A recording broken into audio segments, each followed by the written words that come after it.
ọ̀rọ̀ lérí kádàrá tí agbára wa sọ. Kí gbogbo wa ká lè nímọ̀ pé kò sí ohun tí ó máa ṣe láyé ohun tọ́lọ́run ti kọ́ ni o. Wọ́n ní lamma khalaqa Allahu al-qalam nígbà tí Ọlọ́run dá gègé ìkọ̀wé tó kọ kádàrá wa. Qala lahu uktub, Ọlọ́run ní kọ́. Fakataba kullu shay'in ka'inun, ó wá kọ gbogbo ohun tí ó ṣe láyé pátá, ó kọ gbogbo ẹ̀ tí ó gan. Lágbo tí gègé ìkọ̀wé kọ àwọn nǹkan yìí, Ọlọ́run ti dá sánmà, Ọlọ́run sì ti dá ilẹ̀. Ẹ jẹ́ lọ́nà suratu Al-Hadid aya 22. Ọlọ́run ní ma asaba min musibatin fil ard wala fi anfusikum illa fi kitabin min qabli an nabra'aha. Ọlọ́run gbogbo tí ó mọ̀ ṣe lérí rẹ̀, òjò wọn ni, òjò ní wọ́n mọ́ ni, àrùn kan ó gbalẹ̀ ká ní, àárín mọ́kà lọ ní, àtúnilọ mọ́kà ní, gbogbo àdánwò tí ó máa ṣe nínú ayé, Ọlọ́run ní gbogbo ẹtí bẹ kíkọ Ọlọ́run tó dá ayé. Wala fi anfusikum, kódà gbogbo tí ó máa ṣe èyí nínú ara mi ò yá, pàdé ló kì í mọ́lẹ̀, ebi ló dé, ìbẹ̀rù ló dé, gbogbo ẹ̀dínkù owó, gbogbo wàhálà tí ó mọ̀ bá wa náà nínú ìgbésí ayé wa, Ọlọ́run ní etí bẹ kíkọ kó tó di pé yóò mọ̀ ṣẹlẹ̀ sí wa. Kò sí ohun tí ó mọ̀ ṣe wá láyé táwa wò pé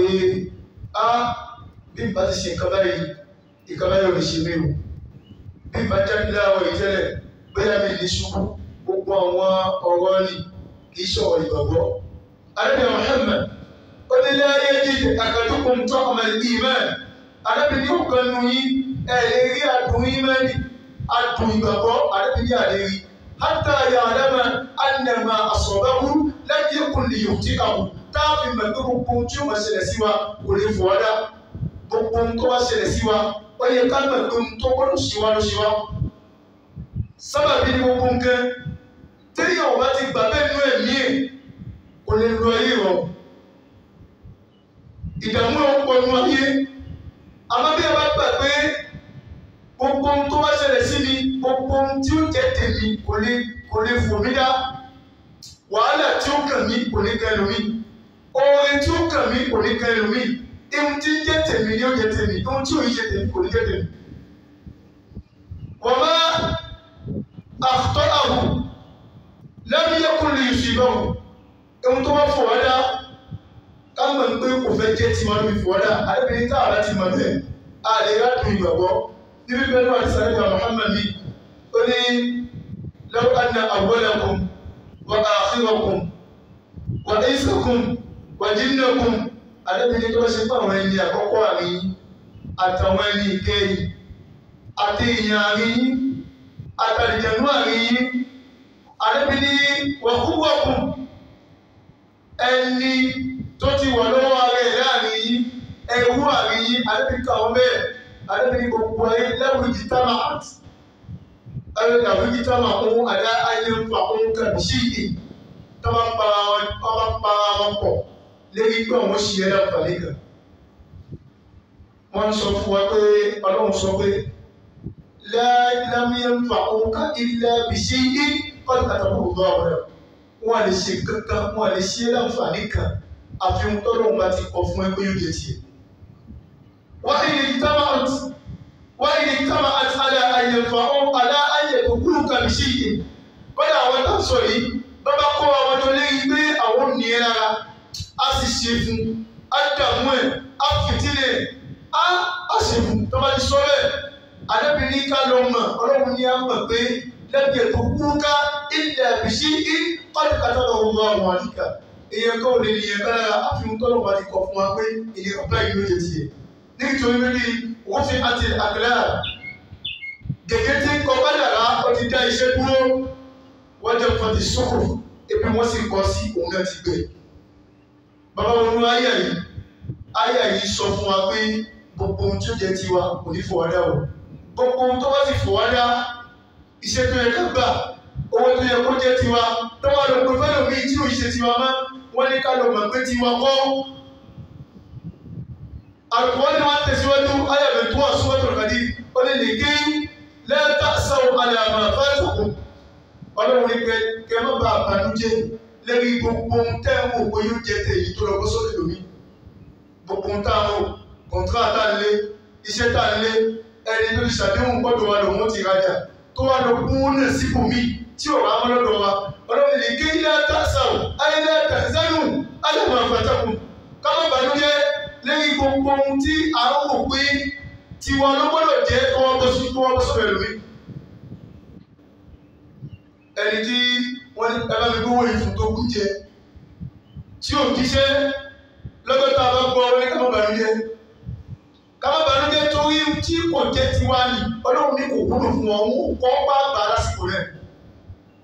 wọ́n á gbé fún ọ̀kú bímọ àsọ̀bákùn tẹ̀sí má dùnú lérí mu tí ó bá oore tá a bá ṣe fún yẹn ọlọ́run ní ká má dùnú lérí ẹ̀ o torí tá a bá dùnú ayọ̀ pọ̀wọ́ bí a bá dùnú jù lérí oore bọ́dọ̀ wọn bá ṣoore fún wa á dùpẹ́ bọ́dọ̀ wọn bá kàn wá á ṣe sùúrù la máa ń ṣe eré àdánwò àìbànújẹ́ a máa ṣe sùúrù a sì máa fọpẹ́ tẹ̀lé gbogbo orin tó lọ́wọ́ máa ṣe fún wa gbogbo tó lọ́wọ́ máa ṣe fún wa lórí ayé ọlọ́run lè gbà padà o kò sọ́kò tó lè gbà ọlọ́run lè gbà lásìkò tá a lè wò ẹjẹ́ wa níbi Muhammad gbogbo ọlọ́run ṣe ọlọ́run ṣe lẹ́nẹ̀kùn ọlọ́run ṣe lọ́lọ́lá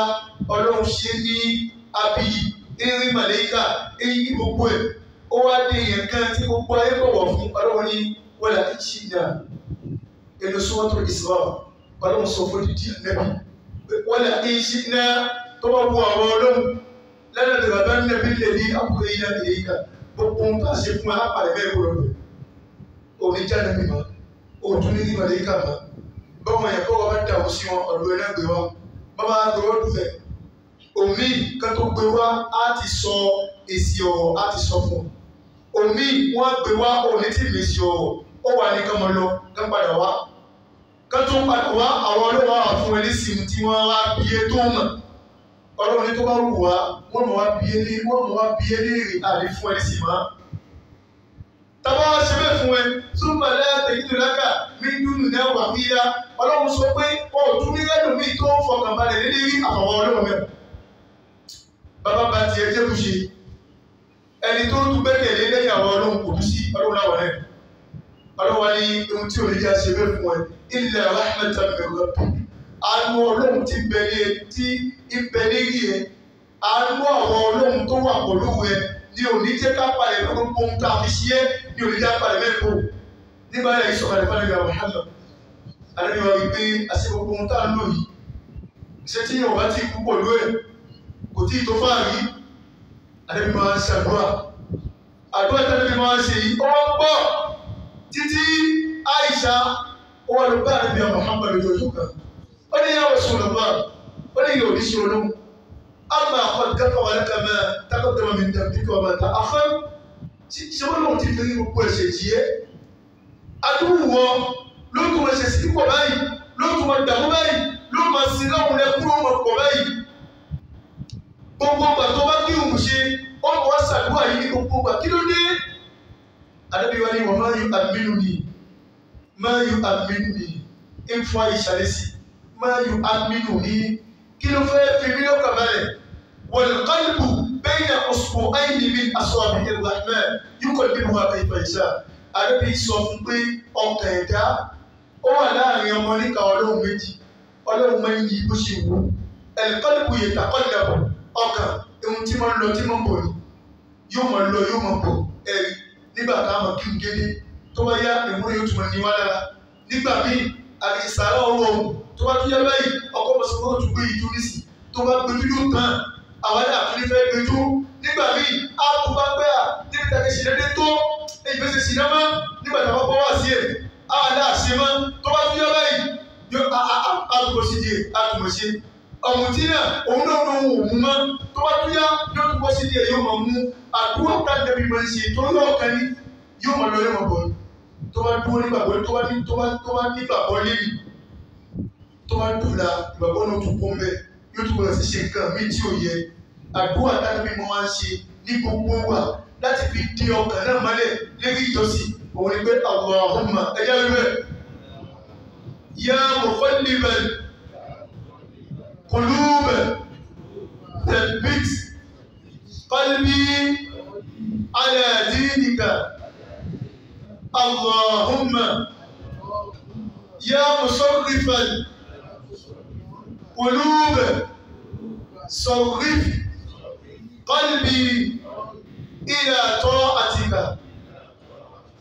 اللهم يا مقلب القلوب ثبت قلبي على دينك اللهم يا مصرف القلوب صرف قلبي إلى طاعتك اللهم يا مقلب القلوب ثبت قلبي على دينك اللهم يا مصرف القلوب ثبت صرف قلبي صرف قلبي إلى طاعتك àdúrà táwọn ẹbí máa ń ṣe òun kò wá sí ìmú kan táwọn ẹbí máa ń kí ti ṣe pé ìyọ ọlọ́run yá mọ̀ kọ́ níbẹ̀ kúrò ìrẹ́ tó máa ń darí ọkàn bó ṣe wù ẹ́ tẹ́pìtì fábí àlàyé jẹ́ kọ́kàn mi kó ilẹ̀ síríẹ̀sì má jẹ́ ìṣẹ̀ sí ẹ̀sìn mo ń ṣe yìí ọlọ́run jẹ́ iṣẹ́ ikú kọ́kàn náà máa ń lọ kó má bọ̀ lérí ẹ̀sìn máa kó jókòó kó dúró ní lérí ẹ̀sìn àdébíyẹ tó wá pé Allahumma mo pè é ọlọ́run yá mo sọ́kì falùkùlò ìrẹ́ tó ń darí ọkàn bó ṣe wù ẹ́ bó ṣe fẹ́ sọ́kì falùbí ilẹ̀ àtọ́ àtìkà ọkàn tèmi ọlọ́run mọ́sà darí ẹ̀rọ bí ẹ̀sìn gbogbo tọ́kàn mi ó máa wọ nǹkan jẹ́ ọmọ owó ẹ̀sìn jẹ́ máa nífẹ̀ẹ́ sí gbogbo ohun tí ó bí dáadáa òun ni kí n máa nífẹ̀ẹ́ sí gbogbo ohun tí ó bí ẹ̀ṣẹ̀ ọlọ́run jẹ́ nífẹ̀ẹ́ sí kò sí ìwọ̀n tá àbí máa kí ti ìtọ̀wọ̀ bẹ́ẹ̀ àbí máa ká ṣùgbọ́n yóò ṣe tó bá ká ìlà yóò ṣe tó bá ká lẹ́sẹ̀ yóò ṣe tó bá kí lọ́ngìnì yóò ṣe tó bá kí ìṣáì yóò ṣe ewu àti tiwa. Àdébí ń bẹ̀rù àtúbọ̀tán àwọn máa ń kọ́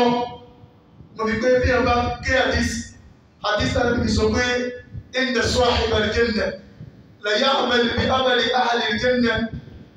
la yukhtim lahu bi amali ahli al-janna wa inna sahiban nar la yukhtim lahu bi amali ahli an-nar. Àdébí gbogbo ẹni tí ó wà àlìjẹ́nnà iṣẹ́ àlìjẹ́nnà ni ó fi parí ayé. Àdébí wọn ni gbogbo ẹni tí ó wọ̀ ní iṣẹ́ ẹ̀dẹ́ ni ó fi parí ayé. Ilẹ̀ yóò bá aṣọ rẹ̀ áptí alẹ́ àbá máa tà á. Wọ́n gbé ewu dìde lérí ohun tó bá kú lérí. Ohun tó bá ṣe kẹ́yìn fi kú èyí ẹ̀ lẹ́rù yìí. Ohun tá à ń ṣe nísì tá a sì tí ìmọ̀ bàtà tó kú. Tá a bá tí ì kú pọ̀lú ẹ̀ àmọ́ ẹgbẹ́ àṣìdìdì wọn dúró. Kọ́lọ́ jẹ́ àkú pọ̀lú Islam. Kọ́lọ́ jẹ́ àkú pọ̀lú ìmánì. Gbogbo èyí tá a ṣe yìí kọ́lọ́ jẹ́ àríṣe kalẹ̀. Ọlọ́run mọ̀ ṣe wá lẹ́ni tí ó ṣẹ̀sì tí ó wá kú díẹ̀ tí ó kú tí ó wá di ọmọ náà ọlọ́run ṣe fẹ́ fún wa. La hawla wala quwwata illa billah. Aqulu ma tasma'un wastaghfirullaha al-azim li wa lakum. Wassalamu alaykum wa rahmatullahi wa barakatuh.